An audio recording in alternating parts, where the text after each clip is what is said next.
Welcome to శాస్త్రివి నేను మీ సుప్రియ. జగన్లో ఓడిపోతామన్న భయం మొదలైందా?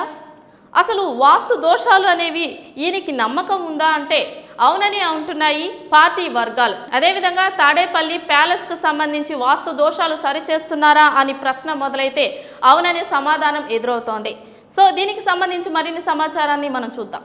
Sitting ఎమ్మెల్యేలని పెద్ద సంఖ్యలో మార్చేసి కొత్త వారికి టికెట్లు ఇచ్చిన కొన్ని నియోజకవర్గాల అభ్యర్థులను అటు ఇటు బదిలీ చేసిన వేల కోట్లు కుమ్మరిస్తున్నా వివిధ వర్గాల వారిని పలు రకాలుగా ప్రలోభాలకు గురి చేస్తున్నా ఎన్నికల వాతావరణం వైకాపాకు అనుకూలంగా లేదన్న బలమైన సమాచారం జగన్ దగ్గర ఉన్నట్లు తెలిసింది. ఆయన నివసిస్తున్న ఇంట్లో వాస్తుపరంగా కొన్ని మార్పులు చేస్తే పరిస్థితి మారుతుందని ఎవరో సలహా ఇచ్చినట్లు సమాచారం.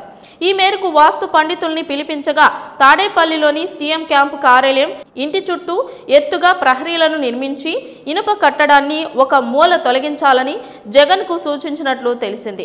ఆ పనిని బుధవారం నుంచి ముమ్మరంగా చేస్తున్నట్లు సీఎం క్యాంప్ కార్యాలయ వర్గాలు తెలిపాయి.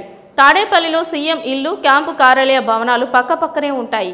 వాటికి సమీపంలో ఉన్న ప్రైవేటు వ్యక్తులకు చెందిన విల్లాలు అపార్ట్మెంట్ల నుంచి చూస్తే సీఎం ఇంటి వరండాలో తిరిగేవారు స్పష్టంగా కనిపిస్తారనే ఉద్దేశంతో చాలా కాలం కిందటే బలమైన ఎత్తైన ఇనుప కట్టడాన్ని ప్రహరీలా నిర్మించారు. చీమ కూడా చొరబడకుండా దాన్ని ఏర్పాటు చేశారు. ఇప్పుడు వాస్తు పండితుల సూచనల మేరకు ఓ మూలన ప్రహరీని తొలగిస్తున్నారు.